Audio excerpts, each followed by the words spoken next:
to introduce the geography topic of how and why places change over time. Now, to do that, we've got a real live student. So why do you think places change over time? Environmental factors and the influence of people on the specific places. Nowadays, teachers need to understand events in the external environment in order to effectively teach geography or any other subject for that matter. High connectivity resulting from technology and ease of travel enables us to speak to anyone, anywhere in the world, at any time. The widespread nature of the English language has contributed to an age of homogeneity, meaning that nothing and no one is too far away, and as a consequence, we must be prepared to study the geography of places all over the world so that we may effectively engage and interact with those in other countries. On top of this, we as teachers have to deal with media saturation, meaning we have to combat inaccuracies and sometimes outlandish information that students have access via the internet in order to correct misconceptions and foster learning. Consequently, the 21st century geography curriculum must be flexible, multiliterate, inquiry-focused, authentic, creative, stress communication, explore possible solutions to environmental problems and challenges, and most importantly, fun! Prepare students to be active citizens in the fast-paced and diverse world of the 21st century, and fun. So let's start at the beginning then. Turning back the clock to around 200 million years ago, we see the supercontinent Pangaea begin to split into Laurasia and Gondwana, and gradually into the geographical setup we know in the present. Tectonic activity and the concept of continental drift continue to reshape the world today, though we'd be hard-pressed to observe it from a shoreline. Human history has recorded more than a handful of natural disasters, such as earthquakes and volcano eruptions, both of which deal with the movement and reshaping of the crust. On top of this, Earth has to deal with changing weather conditions that can ruin your Sunday barbecue or leave you frozen in a glacier for thousands of years. Then along comes humanity, and in big history terms we've achieved civilization in the blink of an eye, though not without a few changes to the Earth along the way. Man-made infrastructure has a major impact on surrounding ecosystems, which we'll get to in a minute.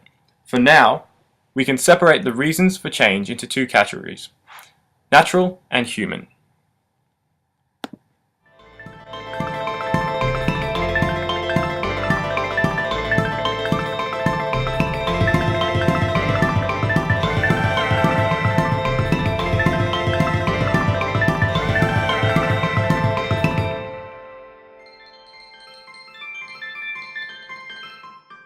China's Three Gorges Dam is one of the largest power stations in the world and the source of much controversy for a number of important geography-related reasons. The project is estimated to have cost 180 billion yuan, around $22.5 billion US. Construction of the dam began in 1994 and it was officially opened in 2008. However, the construction of the dam resulted in major flooding of the valley, home to nearly 2 million people who had to be relocated. Among the sites lost were 13 cities, 140 towns, over 1,300 villages, 1,500 factories, and nearly 100,000 acres of farmland, as well as over 1,000 heritage sites and 1,000 known archaeological sites. But the problems didn't stop there. There are serious safety risks of the dam bursting, posed by earthquakes, heavy rains, and even terrorism. Over 360 million people live within the watershed of the Yangtze River. If the dam bursts, then millions of people who live in the cities downstream will be in danger. There is a rapid increase in the amount of landslides. This is due to the fact that the water in the Three Gorges Reservoir fluctuates between 145 and 175 meters each year. This destabilizes the slopes of the Yangtze's valleys and triggers frequent landslides. Also, due to widespread corruption and fraud within the local governments, the money which was set aside for ordinary people in the resettlement budget failed to reach them. This left many people homeless, living in make-do tents. Over 265 billion gallons of raw sewage are dumped into the Yangtze annually. Due to the dam wall, the sewage builds up in the reservoir where the water is slow moving. Previously, prior to the construction of the dam, the river carried the sewage and flushed it downstream and out into the ocean. It would appear that humans utilize changes to their surrounding environments for very specific purposes, with the intent of benefiting humans exclusively. But generally speaking, we lack the foresight of how our adjustments will hold up in the ever-changing plans of nature. That brings us to our next question. How have we learned to adapt to changing environments? This time, let's look a little closer to home.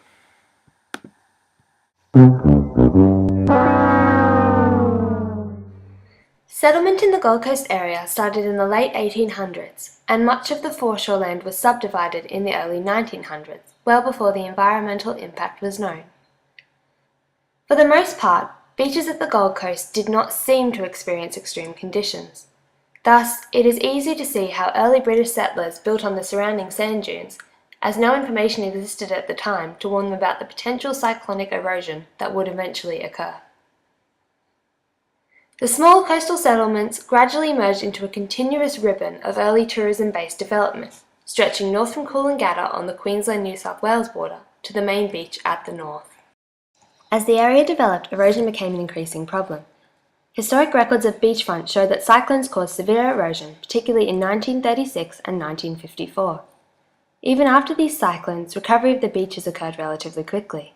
However, in 1961, the New South Wales government extended the rock training walls at the mouth of the Tweed River, interfering with the natural northerly flow of sand, resulting in the trapping of millions of cubic metres that would have flowed onto the southern Gold Coast beaches.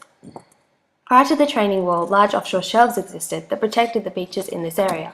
However, due to the starvation of sand, these shelves were quickly eroded. There was an increasing concern about the future of Gold Coast beaches.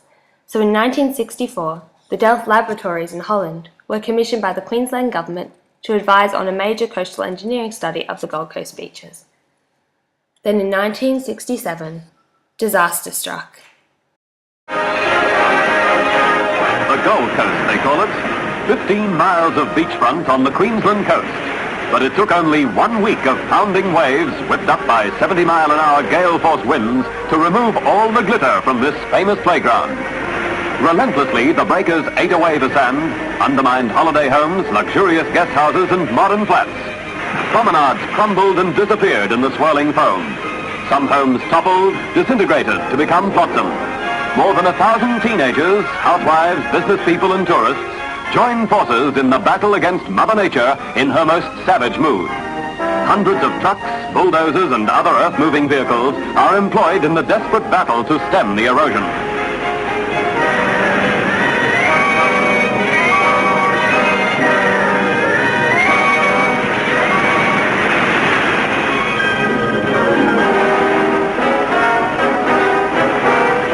200 soldiers from the Jungle Training School at Canungra are dispatched to join the volunteer army. More than 50,000 sandbags are filled and dumped in the path of the waves.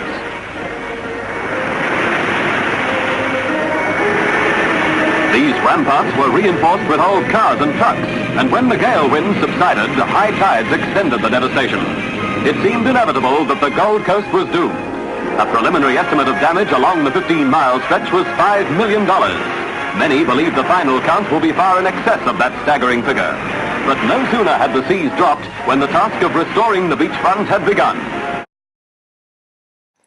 Human-made boulder walls narrowly averted the washing away of the Gold Coast beaches of Coolangatta, Broadbeach, and Surfers Paradise. In 1970, the findings of the Delft report were released, thus providing coastal engineers with the first concrete information on how to preserve the Gold Coast beaches and what would be expected in the future with regards to erosion. However, at the time, funding for the work was not available. In 1972, further cyclones resulted in severe erosion, and the Kira Point groin was built to protect Coolangatta Beach. The effect of the Tweed River training walls was becoming more obvious. Now larger waves were reaching the beach during storms, and a boulder wall had to be built to prevent the Gold Coast Highway from washing away. In 1974, the recommendations of the Delft report were put into place.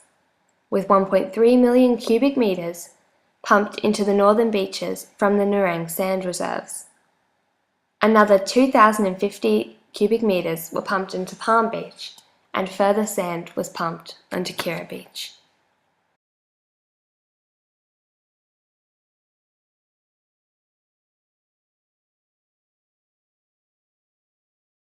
So far we're kind of getting a pattern here. That change is constant. Yeah, change is constant, particularly in nature, but for humans, we kind of like things to stay the same. We kind of like to conserve what we have and build profit from that, don't we? Yeah, well, we build high-rises and improve industry. The changes are all pretty one-track. And we like to fix things and conserve things and constantly adapt things for our own unique needs. But nature doesn't care about any of that. No. It's got no conscience, we assume. So, how could we know? but the past, looking back into the past, and the examples that we've just used, humans seem pretty ignorant about their surroundings. They do. They don't build correctly along the coast of the Sunshine Coast. They don't build correctly to reduce the sediment along the Great Barrier Reef. Those are just two examples. But we are learning, as we've seen in the Yeah. first. We're getting sort of much makeshift better. solutions. So what can we do to improve things in the future? Let's use your Great Barrier Reef example. Perfect.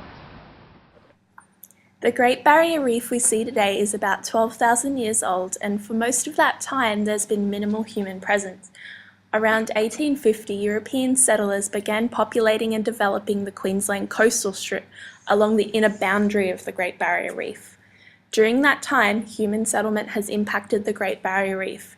Nowadays, the water isn't as clean, the coral isn't as healthy, and there are fewer fish. Some animals and birds just aren't as common as they once were.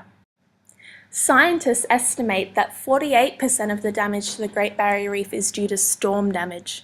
42% is due to the crown of thorns starfish, which is a native pest, and 10% is due to coral bleaching, which is due to climate change and the pollution of the environment around the Great Barrier Reef.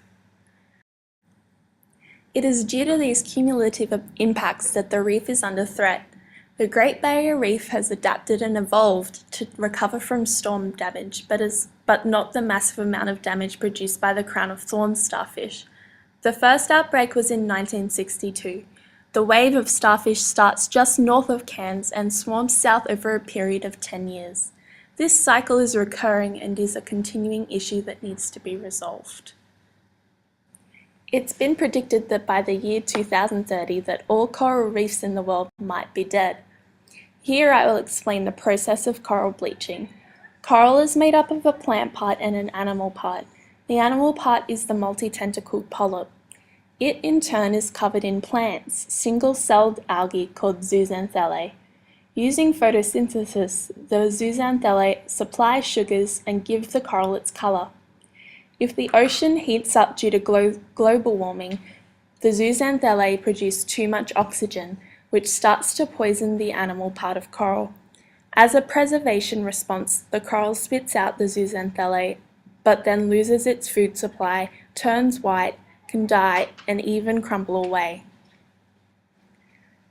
Lastly, another concern for the future of the Great Barrier Reef is the cooperation between the Australian government and the oil companies. There is extensive oil industry interest in any oil deposits under the reef, and great enthusiasm when indicators of oil have been found. The Townsville Trough, 50 kilometres outside of the reef, may contain 5 billion barrels, Australia's biggest single reserve. However, even looking for oil is a breach of the Act that prevents oil drilling in and around the reef. And because it's not a scientific activity which is there to help us manage the reef in a better way, it's not allowed. It's your reef, but you're going to have to fight for it. So now let's look back over what we've just covered in relation to the guiding questions. The Three Gorges Dam example showed us how humans change their environments in an attempt to regulate natural change, in this case the Yangtze River. However, as we've also seen in the Gold Coast example, once the changes had been made to the environment, the disrupted natural patterns of change reacted in unpredicted ways, as we as humans strive to maintain the present state of the beaches. Conversely, The Great Barrier Reef scenario revealed that the reef maintained relatively the same state for over 1,000 years before humans began interfering. The causes are there for us to see, but the key difference between the two categories for change is that humans, for the most part, change with purpose, while nature appears to shape the land at random. So finally, we can say that places change or stay the same in accordance with the balance between natural and human factors. And that's the end. Yay!